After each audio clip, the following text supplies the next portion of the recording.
회장님 안녕하세요. 네, 안녕하세요. 이번 주에도 제가 찾아뵀는데 지난번에는 이제 헐버트 박사님이 한국에 오셔가지고 그 초기 5년간의 그 특별한 저술 활동에 대해서 글도 소개해 주시고 여러모로 다양한 걸 소개해 주셨는데 그 헐버트 박사님이 사실 한국에 온 이유는 그 고종의 요청으로 그 선생님 자격으로 오셨는데 유경공원이라는 곳에서 선생님을 이제 시작을 하셨습니다.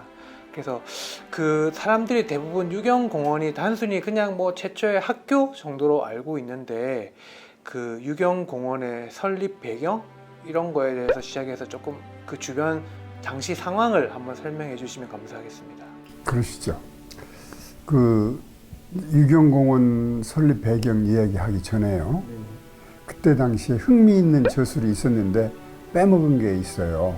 그래서 오늘 그거 하고 그 다음에 시작하겠습니다. 네, 알겠습니다. 그때 그 이분이 이제 우리나라에 1886년에 오셨는데 6년에 오셔서 1년 동안 생활을 하다 보니까 이제 1887년 여름이 됐어요. 여름이 됐는데 어디를 여행할까? 그때 여름 방학 때니까 이게 유경공원 그때는 학교가 9월 달에 시작을 했습니다.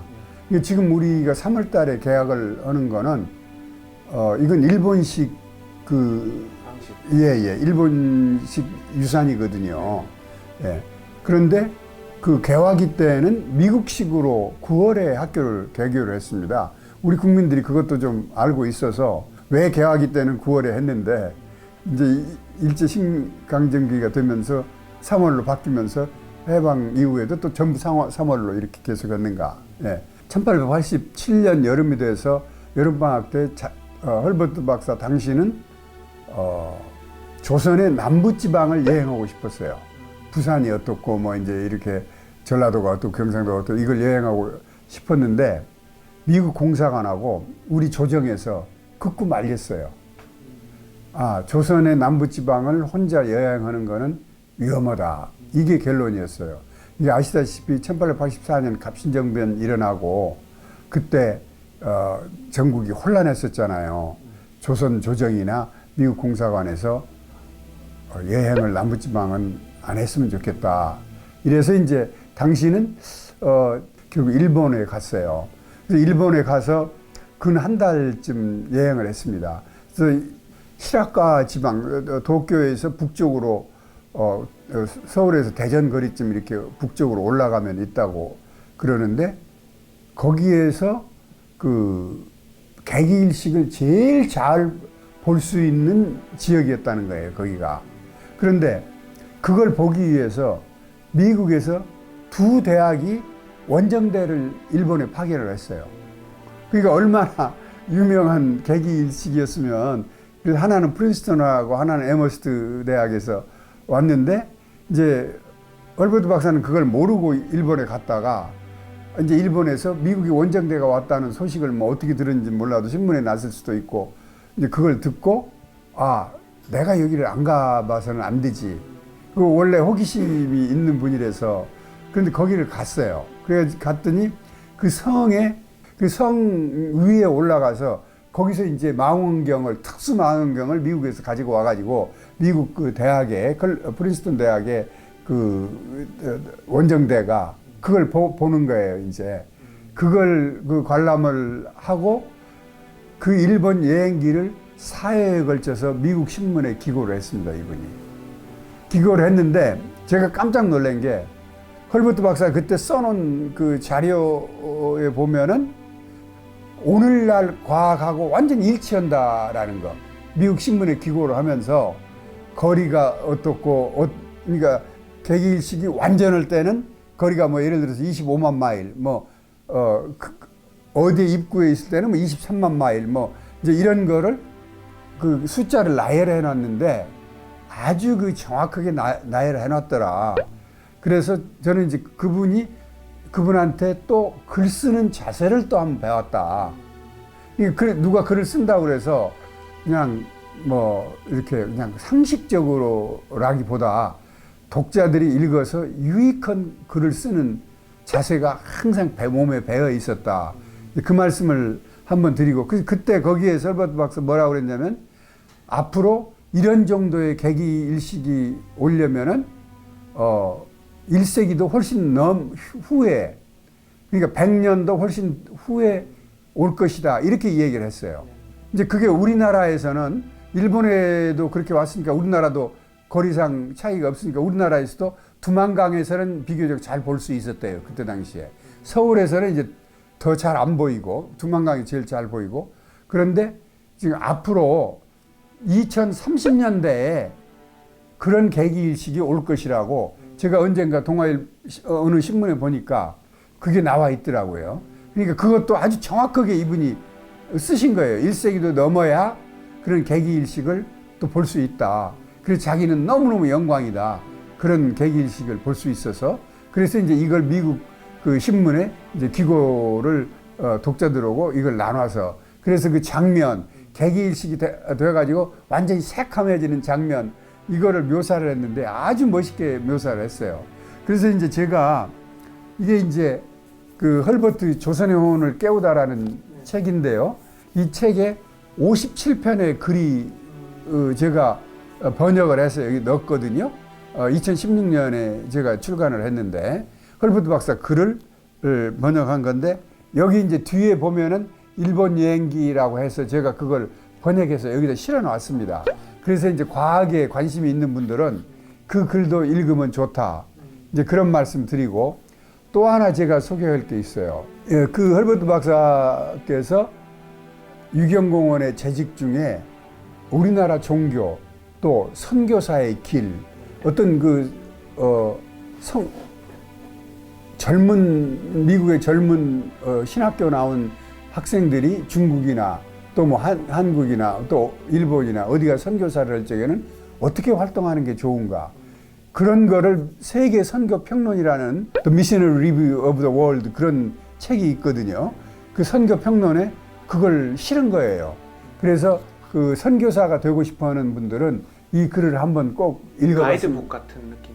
그렇죠. 근데 제가 봐도 너무 잘 썼어요. 그 선교사의 길을 하면서 요즘 우리나라도 선교사들이 해외에 많이 나갔는데 그분들이 들어와서 어떤 자리가 없다. 이제 이런 거를 많이 얘기하더라고요. 그래서 그분들이 들어올래야 들어올 수가 없는 여건이고 이제 이런 것도 있는데 헐버트 박사도 이제 그런 문제도 다 여기에 써놨어요. 선교사라는 게 그 나라 말을 할 줄 알아야 되고 그 다음에 거기서 가식적으로 행동하지 말아야 되고 왜냐면 가식적으로 행동해서 일부러 뭐 조선 옷을 입고 조선 말을 하고 그런다고 그래서 그 성도들이 헌금을 많이 기대한다거나 이렇게 해서는 안 된다. 그러면 본부에서 선교 본부에서 선교 생활비가 안 나오면은 그때 이제 생활비가 선교사들한테 다 나왔잖아요. 안 나오면 어떻게 되느냐?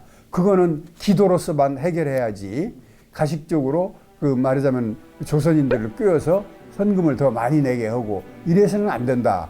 이제 이런 그런 내용이 있거든요. 그래서 그 내용도 있지만 더 중요한 거는 조선 선교 약사라는 거를 썼어요. 로마 카톨릭교에.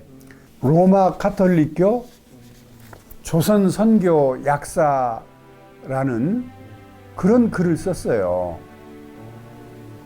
그런데 제가 뭐 카톨릭에 대한 그 선교, 그러니까 이게 로마 카톨릭교가 1780년대, 90년대부터 조선에 들어오는 과정.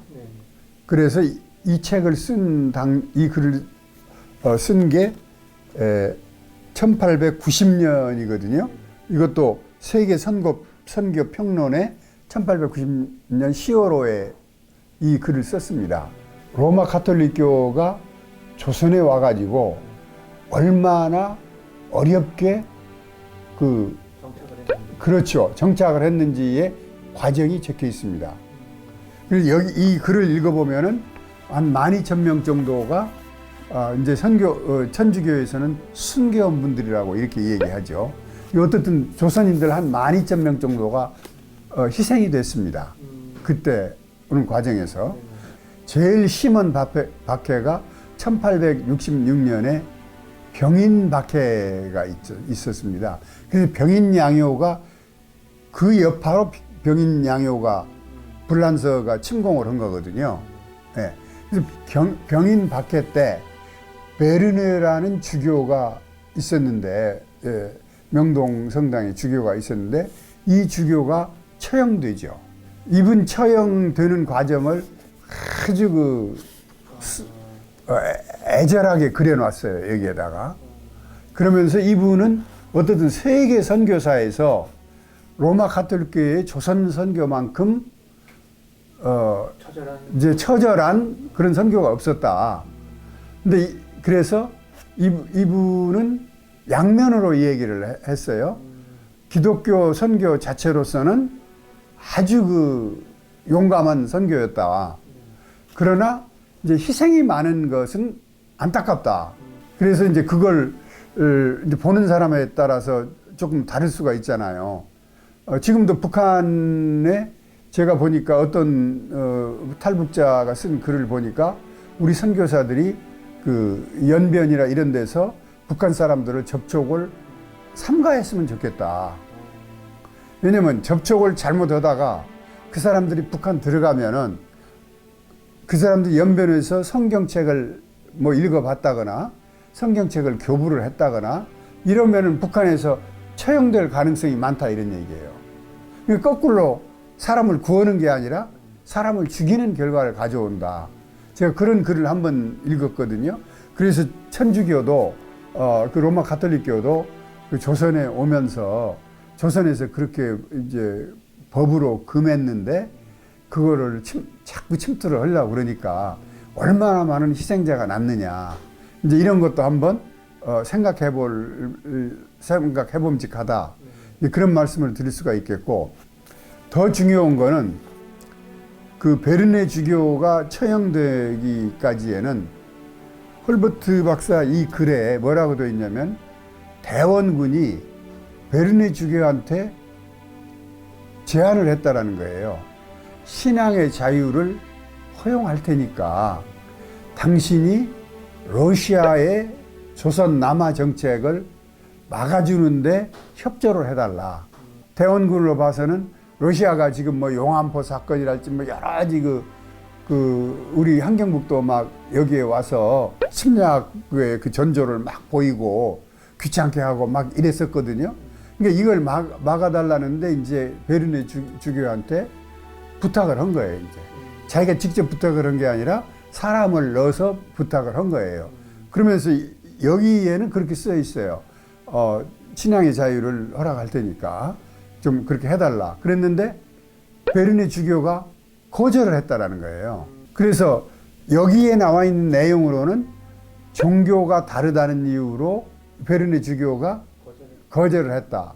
그러니까 그 거절한 것에 대해서 바로 거기에서 대원군이 화가 나서 이렇게 천주교 병인 박해가 시작이 됐다라는 소문이 있다라고 여기에 기록을 하고 있어요. 그런데 제가 우연하게도 평화신문에서 제가 이 책을 발간할 무렵에 평화신문에서 그 서류가 발견됐다라는 보도를 했어요. 그러니까 그게 진짜에 가까운 거예요. 얼버트 박사 이 증언이. 그래서 이게 뭐 역사적으로 중요하냐 아니냐는 중요하게 생각한 분들은 중요하게 생각할 수도 있어요. 왜냐하면 병인 박해, 그리고 또 외국인이 여기 와서 그 베르네 주교가 국법으로는 허용을 안 하고 여기 와서 있었지만은 그렇게 또 이 조선 조정이 부탁을 한 거를 그렇게 거절을 하는 게 또 옳으냐, 뭐 이런 여러 가지가 있을 수 있잖아요. 그러니까 어떻든 천주교 탄압만을 위해서 대원군이 다 잡아들인 건 아닌 것 같다.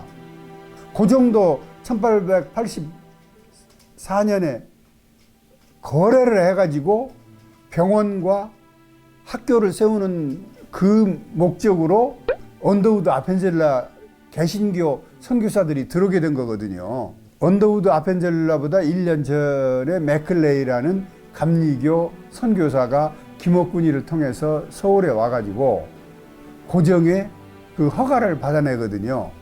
그런데 와서 학교하고 병원을 짓는 걸로 병원 사업을 하는 걸로 허락을 한 거지 무슨 그 포교 전도를 한 게 아니거든요. 그 거래를 하다가 이제 기독교는 개신교는 자연스럽게 신앙의 자유가 이제 허락이 된 거거든요. 한 1, 2년 이렇게 가면서 교회가 이제 예배가 허락이 되고 나중에 이제 교회가 허락이 되고 그랬거든요. 근데 이 1866년에 대원군이 그런 거래를 시작을 했는데 베르네 주교가 그걸 받아들이지 않아 가지고 결국은 자기 목숨도 잃고 어떻게 보면은 조선에 그 천주교 로마 가톨릭교나 개신교가 이제 좀 일찍 들어올 수 있고 또 그렇게 사람들이 많이 죽지 않고 로마 가톨릭교도 더 발전할 수 있었고 이제 그런 기회를 또 놓쳤지 않았느냐. 제가 이제 그런 말씀을 드리려고 그래서 특히 로마 가톨릭교 천주교 다니신 분들은 이 글을 한번 읽어 보셨으면 좋겠다. 그래 이것도 아주 저는 이렇게 그 어떤 종합적으로 이걸 그러니까 1790년대부터 로마 가톨릭교가 어떻게 시작해서 어떤 과정을 거쳐서 지금까지 왔다라는 걸 아주 단축해 가지고 그러나 매우 컴프레hensive 포괄적으로 아주 잘 기록해 놓은 글이에요. 그래서 천주교 다니는 분들은 한번 읽어볼 묵직하고 또 역사가들도 이제 그 대원군과 또 조선이 왜 신앙의 자유를 허락하지 않았나 이런 데서 더 연구 자료로 쓸 수 있다 해서 제가 말씀드립니다. 이걸 봐도 우리가 무엇을 알 수 있냐면은 지금 역사학도들한테 제가 하고 싶은 얘기는 역사 사건이라는 거는 역사 교수들이 가르칠 적에 있는 기록만 가지고 증거만 가지고 얘기해라. 대부분 그렇게 얘기를 하잖아요. 근데 저는 있는 증거의 배우나 배경을 봐야 된다. 그러니까 보여진 증거를 넘어서 역사학도들은 항상 탐구를 하는 자세를 가져야 된다. 왜 그러느냐? 지금 이것만 봐도 대원군이 그냥 무조건 천주교인들은 다 말살하려고 그냥 잡아들여서 병인 박해해서 그렇게 많은 사람을 희생시켰느냐? 그런데 대원군이 그랬을까? 또 무슨 그 배후에 또 뭐는 없었을까? 이런 거를 고민해 볼 줄 알아야 된다 이거죠. 또 하나 역사학도들한테 드리고 싶은 말씀은 국제적 이해관계에 놓인 사건에 대해서는 그 한 나라 기록만 봐서는 안 된다. 우리나라에 이런 것도 병인 박해나 병인 양요 이것도 조선의 기록도 봐야 되고 프랑스의 기록도 봐야 된다. 입체적 탐구라고 얘기를 하거든요. 저는 헤이그 특사 사건도 그래요. 이준 열사가 이제 러시아 가고 뭐 또 이러는 거, 헐버트 박사가 또 러시아 가고 그런 거는 일본 기록도 봐야 되고 우리 조선의 기록도 봐야 되고 그다음에 조선의 언론도 봐야 되고 일본의 언론도 봐야 되고 또 유럽의 언론도 봐야 되고 유럽 공사관의 기록도 봐야 되고 그래서 제가 제 헐버트의 꿈 조선 피어나리 이 책을 쓰면서 제가 그걸 완전하게 제가 입체적으로 보지는 못했지만 입체적으로 보려고 노력하면서 글을 썼습니다.